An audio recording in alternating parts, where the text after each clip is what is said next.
Welcome back, everyone. I'm the Bad Luck Gamer, and today we are touching on the first of a good handful of archetypes introduced in Dark Archive. Now, if you're unfamiliar with the series, as this might be your first time coming across the channel, I give my interpretations and my kind of reviews of classes and archetypes in Pathfinder 2e, especially because there are so many in the game, and obviously someone is not there to always explain it to you. And if you're new to the game, obviously this game has a level of depth that could drown you if you're not very careful. And with these archetype videos specifically, I try to give my best explanation of them, how some feats are good, how some other feats are not good, and kind of just go into a deep dive. And because not many channels on YouTube do that, we're pretty unique here in that fact. In fact, most archetypes are not addressed in YouTube at all. So this is going to be your only place to find this kind of content. That being the case, I highly recommend subscribing and liking the video so that more people can see this kind of content and you can come across this content when new stuff comes up. I do about 2 archetype videos a week. This week is unique because Dark Archive just came out, so I'm buckling down and doing a whole week's worth of work right in a row and providing it to you all here on the channel. As well as if you want to keep up with a lot of what's going on the channel, you can join our Discord linked down in the description, where we talk all things tabletop, including things like Warhammer 40k. And I always recruit there first for any of my games, so if you want to play with me and my friends, I always recruit from the Discord first. Also, if you want to do something a little less committal, my Twitter is down in the description as well. Self-plugs aside, let's get into the first of many archetypes in the Dark Archive, and this one is going off of the mirror motif of the alter ego. The alter ego dedication is the use of mirror magic, essentially, to mimic everyday people or even just people who blend into the crowds. Non-important, faceless NPCs. I apologize, burping a lot. These videos take a lot of air to your stomach. Anyway, the alter ego is fascinating because essentially they commit espionage by perfectly mimicking the people in specific roles, either as servants, butlers, librarians, even cultists like the faceless, minion cultists that are out there. They can mimic these all, and they have a higher ability to do so. Their main focus of the archetype is to focus purely on mimicking the behaviors, thoughts, and patterns of people in unessential roles, more or less, which is fascinating.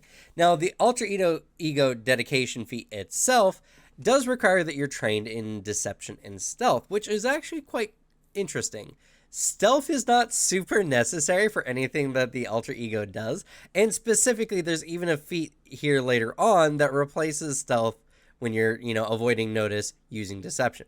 So I don't know why stealth is in here, actually. I mean, I'm sure it's helpful, but this whole dedication is about just acting as someone else. I don't know why there is actually a stealth requirement for it, but trained is not bad. And, this is level 2 archetype dedication. Most characters have 2 skills that they can drop into stealth and deception pretty easy, and both of those are used a lot in the game overall. So anyway, what the dedication actually provides for you is the ability to mimic roles. You get a unique action called the impersonate, it's actually assume a role is what it's called. Now, there's a lot of text here. I'm going to tell you all, don't worry about it.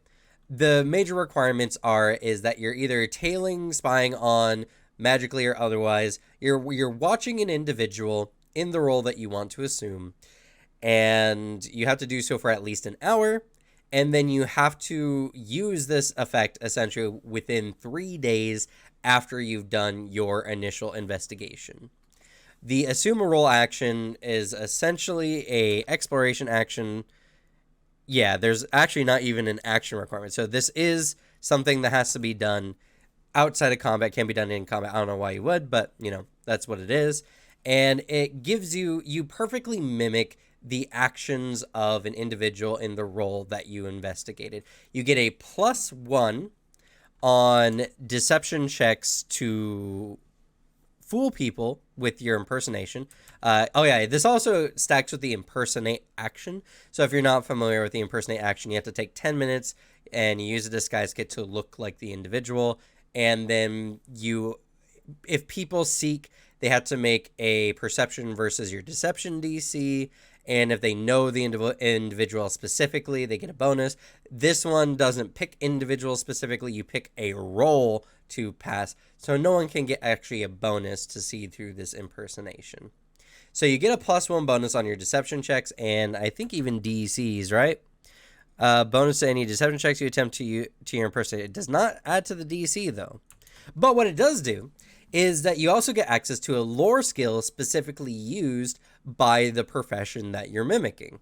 This is actually really handy. Now, if you're not trained in this lore skill, you essentially add your level as a proficiency bonus on top of your attribute, obviously. It's essentially like being trained only without the trained bonus. And you also get a +1 to this check it all. And if you are trained in it by some miracle, then you actually get just a +1 circumstance bonus to the lore check. This is really good. This gives you the ability to very accurately mimic people in this action. And honestly, you can kind of go into a mental role play with this. And honestly, because like if you're a sailor, you use sailing lore to operate a ship.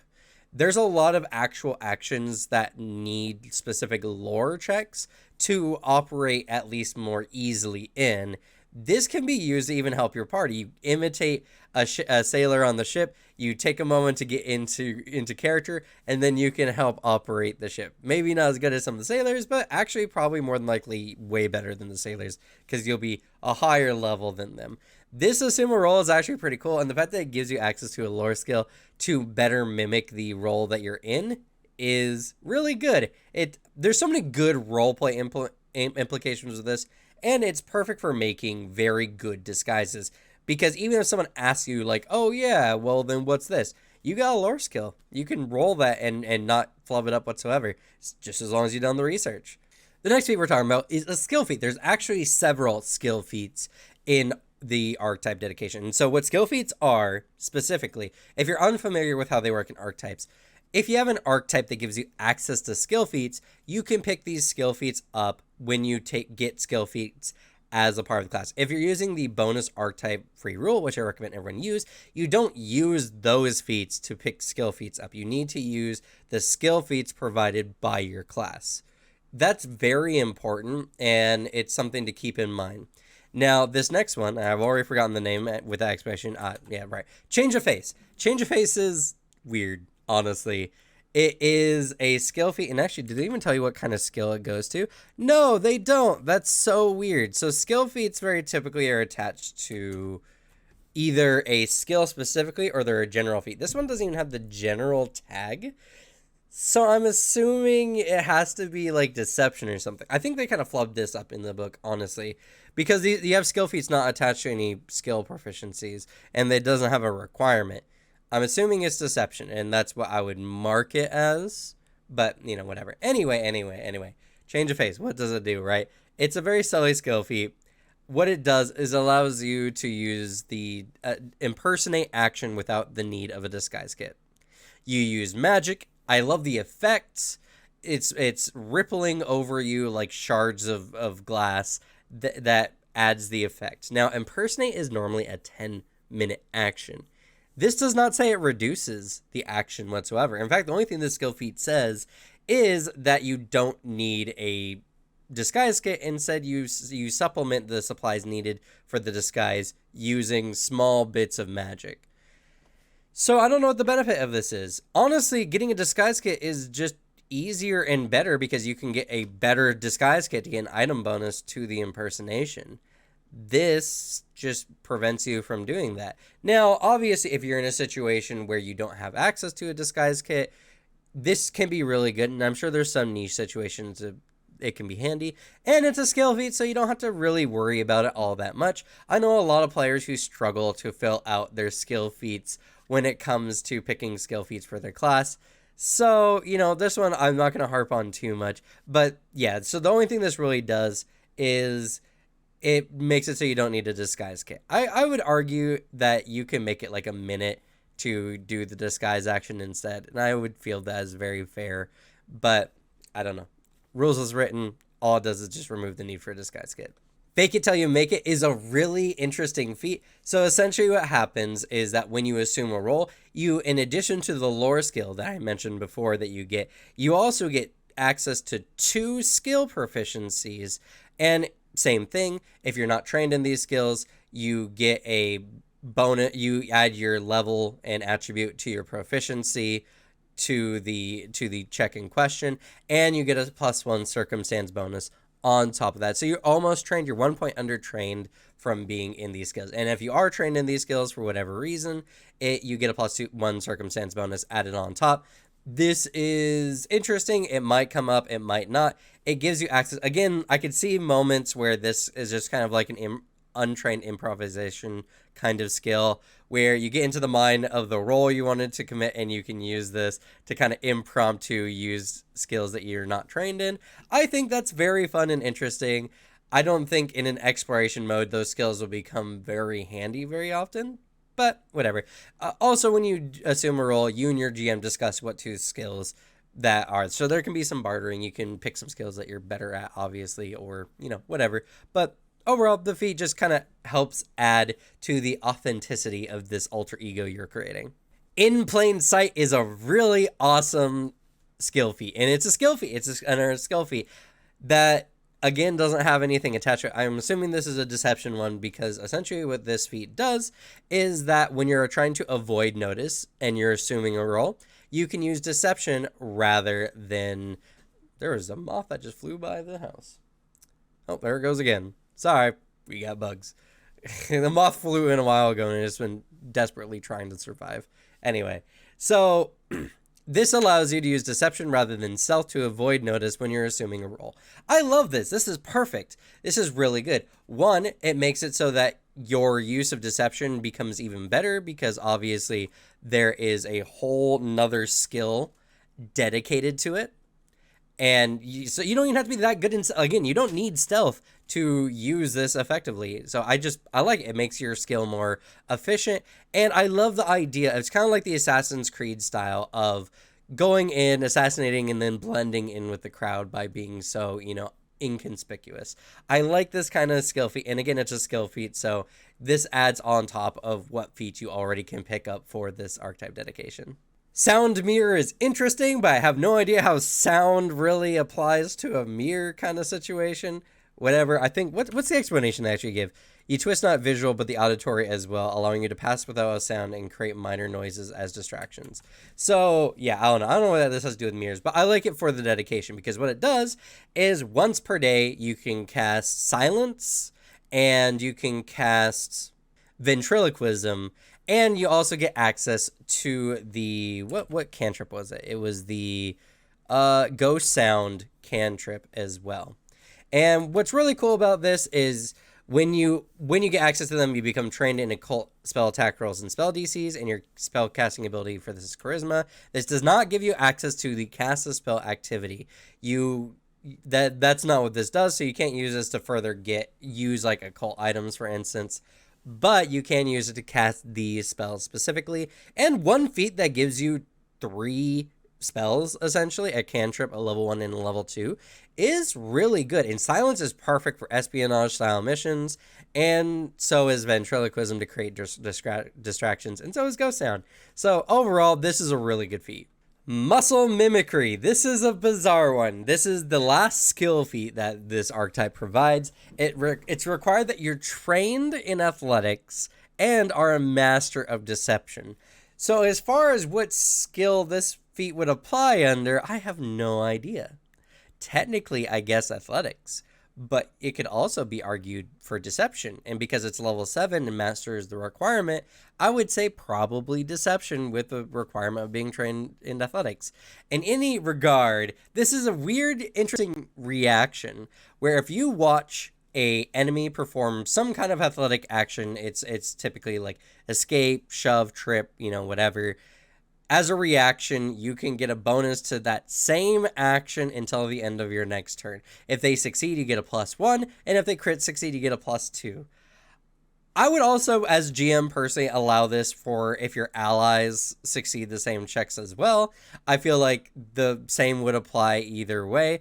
And as a reaction, I think that there's no real power gain to be got from that extra ruling there. But yeah, so when you commit the same action, it has to be the same action. So if the enemy trips, you have to trip. You cannot shove or grapple or do whatever. In fact, you cannot be tripped or be grappled and then escape using the bonus.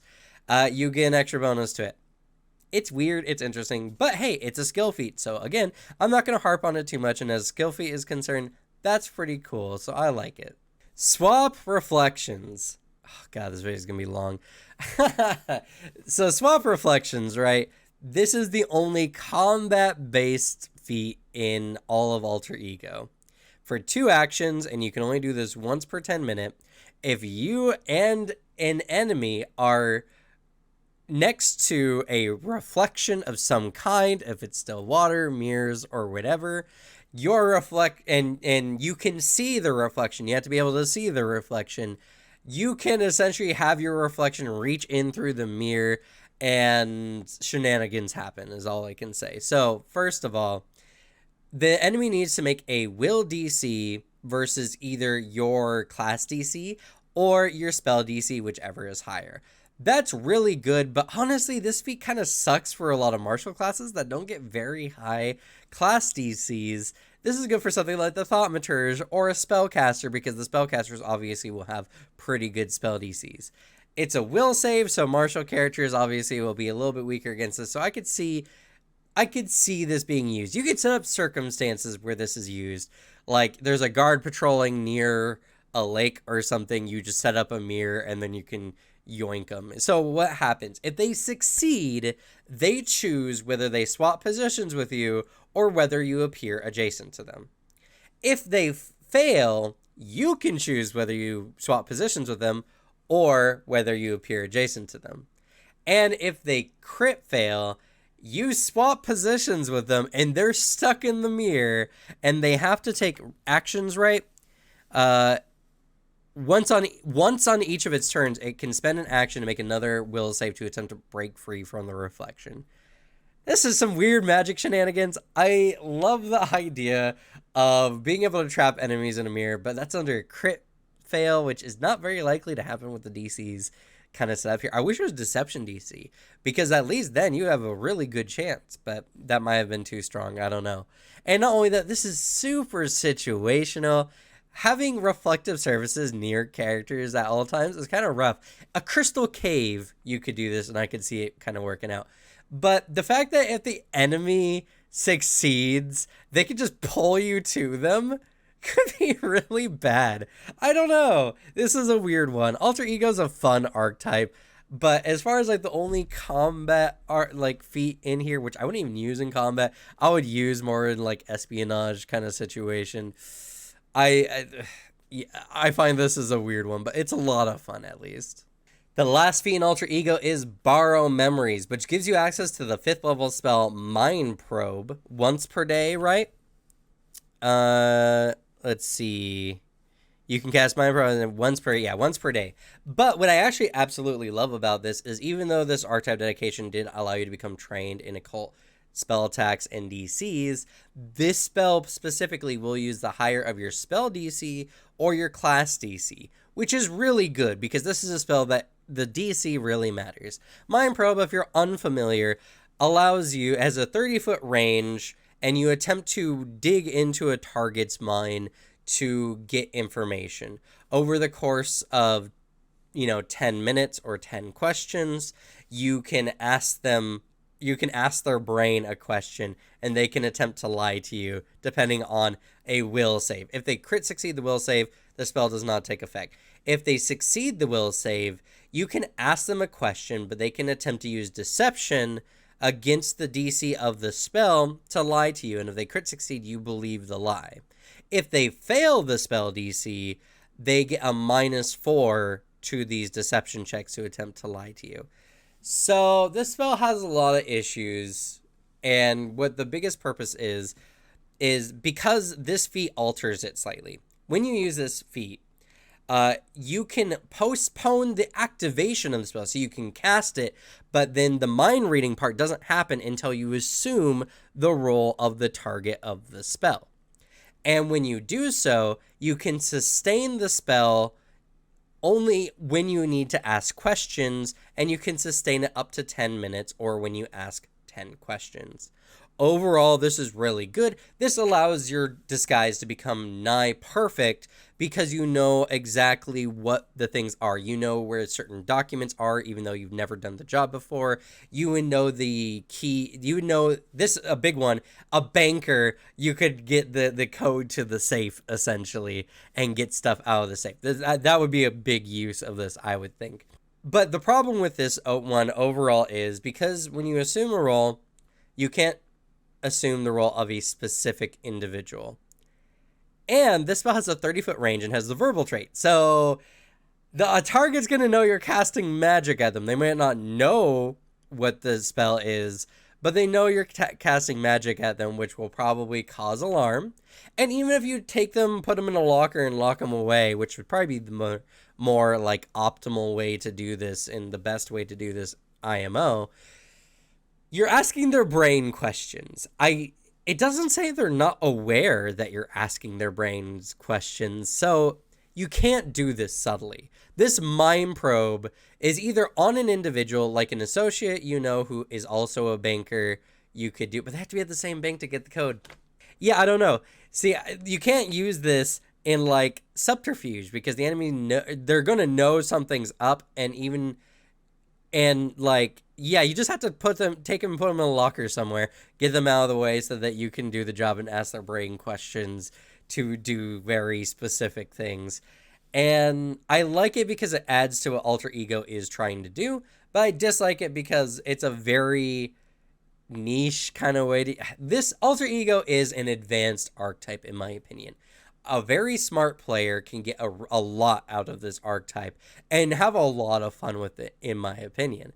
But I feel like for your general player, this is kind of more advanced of an archetype, a little too wrinkly brain for most of the general people who would like to use it. I think a lot of the effects are fun. I think Alter Ego has a lot of fun things and a lot of fun things you can add to your character aesthetically and like background wise.